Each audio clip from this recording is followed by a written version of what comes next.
저는 마음, 생각, 정신, 영혼의 차이점이 궁금합니다.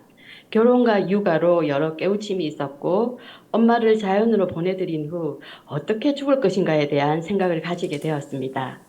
여러 생각들 속에서 가장 기억이 남는 게 저의 3살, 4살적 기억인데, 어린 저에게 뭔가가 들어왔다는 강한 느낌을 받고 정신이 번쩍 뜬다는 생각을 느꼈습니다.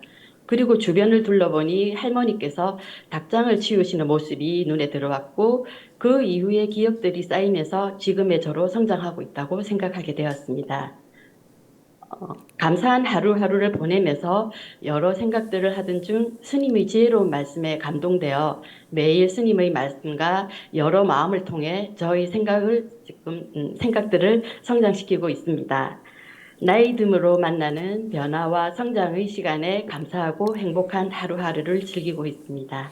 스님의 지혜를 구할 수 있어 감사합니다. 뭐 이거는 국어사전을 찾아서 한번 보세요. 무엇을 정신이라 하며 무엇을 마음이라 하며 무엇을 생각이라 하고 무엇을 영혼이라고 하는지 무엇을 혼백이라고 하는지 이런 걸 국어사전 찾아보면 알 수 있는 거다 이렇게 생각하고요. 이건 하등 중요한 것 아니다. 언어일 뿐이다 이런 얘기예요. 그러니까 어떤 사물을 이걸 가지고 뭐라고 부르느냐 컵이라고 부른다 잔이라고 부른다 그러면 잔하고 컵은 어떻게 차이가 납니까? 이런 질문과 똑같이 아무런 그 중요성이 없는 얘기예요. 잔하고 컵은 하나는 한국 사람들이 부르는 이 용어고 하나는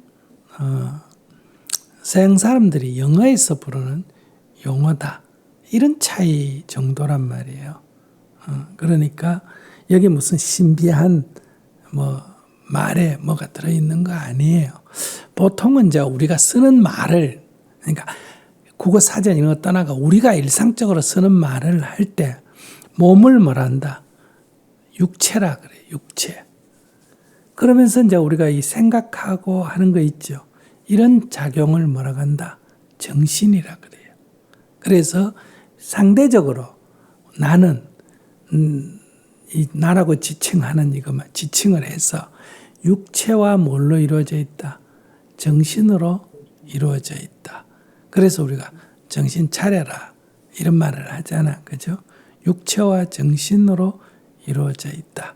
이럴 때 이런 물질, 생명작용, 신진대사를 하는 이 육신의 생명작용을 육체라고 말하고, 그 다음에 어떤 이런 정신작용을 우리가 정신이라고 말한다.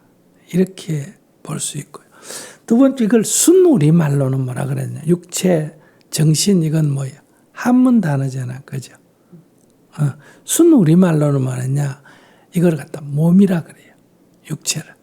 그러면 이 정신작용을 순우리말로는 뭐라 그럴까? 마음이라고 불러요. 그러니까 이거는 그 중국 사람이 부르는 단어로는 육체, 정신 이렇게 하고 우리말로는 몸과 마음 이렇게 부른다 이 말이에요. 그런데 여기 또 이 정신작용에 대해서 또 생각이라는 용어가 있어요. 생각한다. 이런 생각이라는 단어를 쓸 때가 있다 이 말이에요. 그럴 때는 이 마음과 생각은 조금 용어를 우리가 구분해서 써요.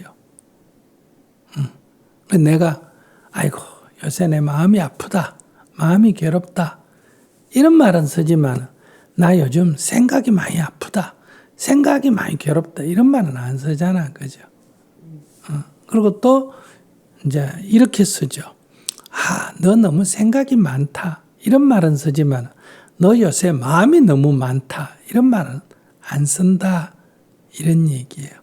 그러니까 이 생각과 마음이란 게 우리말이에요. 아시겠습니까? 그럼 이건 어떤 차이로 이게 구분을 할까?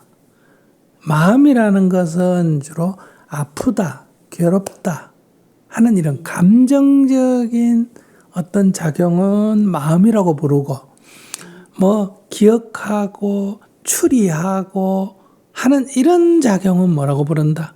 생각이라고 우리가 부른다. 딱 그 사전에 구분해 있는 건 아닙니다. 말이 그렇게 쓰여지고 있다. 이런 얘기. 그러면 이제 몸과 마음 할 때는 이때 마음은 우리가 구분하는 마음과 생각을 통칭하는 말이에요. 몸과 마음 할 때 마음은 정신작용을 전부 다를 지칭하는 우리말이다 이 말이에요. 근데 그 정신작용 안에 생각과 마음이란 용어를 쓸 때는 이때는 마음은 주로 감정적인 작용을 의미하고 생각은 주로 이성적인 작용을 의미한다. 이렇게 말할 수 있어. 그러니까 마음이란 용어는 지금 조금 넓은 의미로 쓰일 때가 있고 조금 좁은 의미로 쓰일 때가 있다. 같은 말인데 넓은 의미로 쓰일 때는 전체 정신작용을 순우리말로 마음이라고 한다. 조금 좁은 의미로 쓰일 때는 정신작용 중에 주로 감성적이고 감정적인 말을 할 때 뭐라고 한다? 마음이라고 한다. 이런 얘기. 그럼 우리가 그냥 막연히 추리할 때 생각은 머리에 있고 마음은 심장에 있다. 이렇게 표현하지 않습니까? 그럼 이게 사실이냐? 심장에 그런 작용이 있냐? 없습니다. 그건 뭐냐 하면 생각이라는 것은 조금 위에 있고 마음이라는 것은 조금 아래에 있다는 것을 의미한다. 이런 얘기예요. 그것이 이제 머리와 심장으로 표현되어 있다. 이렇게 하고 실제로 우리 대뇌 피질은 주로 생각을 하는 작용이고 그 아래쪽에 주로 마음작용, 감정작용이 있다. 이렇게 볼 수 있습니다. 그런데 이제 요즘은 이제 정신작용을 자꾸 분석하다가 보니까 이제 이 생각은 주로 의식이라 그래요. 의식. 그런데 의식 밑에 무의식이라는 게 있다. 이런 게 이제 밝혀졌죠. 한 100몇십 년 전부터, 그죠? 그 마음은 주로 무의식의 작용이에요. 그러니까 약간 아래에 있는 그런 이 과거로부터 경험상 뭔가 마음은 좀 밑에 있고 생각은 좀 위에 떠 있는 것 같은 그런 게 실제로도 그렇게 지금 밝혀져 가고 있다. 이런 얘기예요. 그러니까 이렇게 용어를 그냥 써왔습니다. 그럼 불교에서는 오랫동안 이렇게 정신작용 또는 마음작용을 하나로 되어 있는 걸로 인지 안 하고 5가지 서로 작용이 있다. 이렇게 그 작용을 합해서 그냥 우리가 정신작용 또는 마음작용이라고 부르는데 그걸 구분해 보면 작용이 조금씩 달라요. 우리가 눈으로 보고 귀로 듣고 코로 냄새 맡고 혀로 맛보고 그다음에 몸으로 감촉하고 머리로 생각하는 이런 외부의 정보를 가지고 이렇게 인지하는 이 작용을 색이라 그래요. 두 번째, 그런 누군가의 뭐 얘기를 듣는다, 본다 하는 건 색인데 그때 기분이 좋다, 기분이 나쁘다 하는 느낌이 일어나는 거. 이거는 수라 그래, 느낌이라 그래. 느낌 작용하고 인지 작용하고 달라요. 그 다음에 그것을 기억하고 판단하고 추리하는 이런 작용을 뭐란다? 이걸 생각이라 그래. 그 다음에 이래야지, 저래야지, 죽여야지, 가야지 이렇게 의지작용이 있어요. 이걸 의라 그래. 그 다음에 이제 마음의 밑바탕, 이걸 식이라 그래. 업식. 이것이 습관화돼서 자동으로 나오는. 그러니까 무의식의 세계에 이것이 쌓여, 이런 경험이 무의식 세계에 쌓여 있어요. 거기로부터 영향을 받고 나오는 이거를 식이라 그래.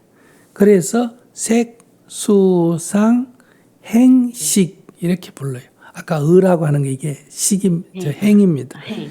이렇게 5가지로 구분을 한다. 이런 얘기예요. 요즘 우리가 뇌라고 하지만 뇌의 작용도 이런 생각하는 대뇌의 작용, 또 소뇌의 작용, 뭐 뇌가 4개나 있다 그러잖아요. 신진대사를 관장하는 작용 이런 것처럼 이제 이렇게 정신작용이 어떻게 일어나느냐 이제 이런 거를 서로 구분하는 거예요. 또 이제 옛날 사람들은 사람이 죽으면 정신작용, 육체는 썩어서 땅으로 돌아가지만 정신작용은 어떻게 될까? 이런 게 또 궁금했어요. 그래서 정신작용이라는 게 육체가 죽으면 그건 정신작용에서 나와가지고 어디로 간다. 다음 생에 태어나든지 천국으로 가든지 지옥으로 간다. 이럴 때는 이제 그건 또 뭐라고 불렀나? 영혼이다. 또 이렇게 불렀어요. 이름을. 그런 게 있는지 없는지가 관계없이 그냥 그런 게 있다고 치고 부르기를 뭐라고 불렀다? 영혼이다. 불교에서는 영가다. 이렇게 이름을 붙인 거예요. 그러니까 그게 뭐 중요한 문제가 아니다. 우리가 무슨 어느 학자도 아니고 그냥 용어가 그렇게 사용돼 왔다. 지금까지. 그래서 옛날에는 내가 먹고 싶은데 어떤 물건을 갖고 싶은데 돈이 없다. 그래서 몰래 가져가려고 가져갈까 이렇게 하는데 다른 한쪽에서 그러지 마라. 그건 도둑질이야. 하지 마라. 이럴 때 뭔가 내면에서 하고 싶어서 행동을 하려는데 내면에서 하지 마라 하는 거를 이걸 갖다가 신이다. 선신이다. 착한 신이 속삭인다. 나쁜 거를 막기 위해서 한다. 이렇게 생각했고 그 다음에 거꾸로 저거 하면 안 되는데 그런데 다른 한쪽으로 속삭여. 야 해도 돼. 만져봐. 가져와. 이렇게 속삭이는 거를 또 뭐라냐 악신이라 이렇게 또 불렀어. 그래서 우리 몸에는 악신과 선신이 깃들어 있어서 조정을 한다. 옛날 사람이 이렇게 생각했다 이 말이에요. 근데 지금은 어떠냐. 그 의식의 아래에서 이렇게 속삭이는 게 신이 아니고 악마도 아니고 우리의 무의식이다. 이렇게 얘기했다 이 말이에요. 이게 이제 한 100몇십 년 전에 프로이드의 꿈의 해몽으로부터 시작된 여러 이제 정신에 대한 연구예요. 정신질환이든 이제 뭐 욕망이든 이런 것들을 왜 일어나는지를 옛날에는 그런 작용을 다 신의 작용, 악마의 작용, 마귀의 작용 이렇게 생각했는데 이제 그것이 이제 나의 사람의 무의식의 작용이 있다. 이런 거를 이제 분석을 해서 지금 점점 연구를 해와서 지금 오늘날 정신과적인 그런 치료를 받잖아요. 그러니까 옛날에는 뭐 신이 들어왔다, 뭐 귀신이 뭐 들어왔다 이러는데 요즘은 그걸 갖다가 다중인격, 이중인격 이렇게 표현하지 않습니까? 그러니까 자기가 뭔가 들어온 것 같은 섬뜩함이 있었다. 그러면 그런 느낌이 들은 거지 들어왔는지 안 들어왔는지 그건 알 수가 없다 이 말이에요. 그러니까 이제 자꾸 신비주의에 빠지지 말고 우리는 그것을 자꾸 연구하고 그렇다 무조건 부정도 하지 말고 무조건 받아들이지도 말고 왜 이런 현상이 일어날까 이렇게 탐구하고 연구하는 이런 자세를 갖는 게 좋지 않을까. 그리고 용어가 뭐냐 이건 별 의미가 없다. 그거는 사람들이 그렇게 용어를 쓰는 거예요. 그러면 이 지구상에 수많은 사람들이 수많은 나라의 말로 용어를 쓰겠죠. 그런데 우리가 아는 용어는 그중에 이렇게 몇 가지 일상에서 쓰는 용어는 이 정도로 우리가 쓰고 있다. 이렇게 그저 이해하면 되겠습니다. 유교 같은 데서는 또 혼백이라 그래서 삼혼, 칠혼, 삼혼, 칠백 이래가지고 또 뭐 이렇게 또 나눠 쓰고 불교에도 들어가면 뭐 많습니다. 아시겠어요? 전오식, 육식, 칠식, 팔식 이래가 정신적인 문제를 또 나름대로 분석한 그런 학문들이 있다. 그러나 그것은 다 그렇게 그런 관점에서 보고 설명했다 이렇게 봐야지 그것이 사실이다 이렇게 보면 안 된다 이 말이에요. 그런 관점에서 분석을 했다. 그런 관점에서 정신작용에 대해서 연구를 했다. 이런 정도로 보면 어떨까 싶습니다. 마음, 생각에 대한 표현이 달라서 이게 왜 차이가 있나 하고 항상 궁금해했었는데 오늘 스님의 말씀으로 해결이 되었고 저는 이제 제 삶의 방향이 정해져 있어서 그 길로 묵묵히 지금 걸어가고 있는 중입니다. 감사합니다. 네.